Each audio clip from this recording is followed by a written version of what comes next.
Mickey learning a lesson from mistake. Mickey was the helper to a sorcerer. He helped doing all kinds of housework.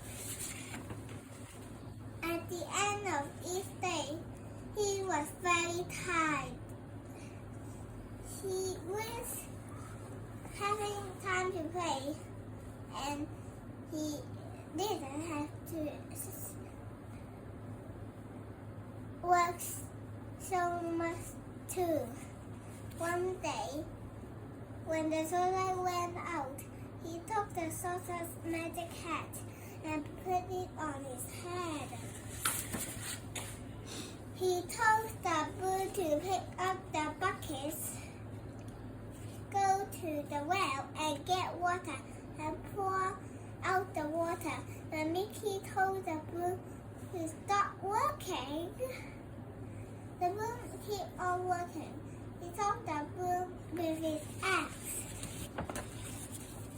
After that, the piece of wood turned into hundreds of boots.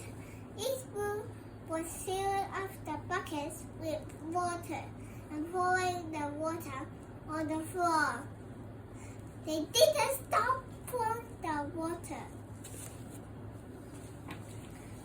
Finally, the sorcerer came home and cleared up the mess.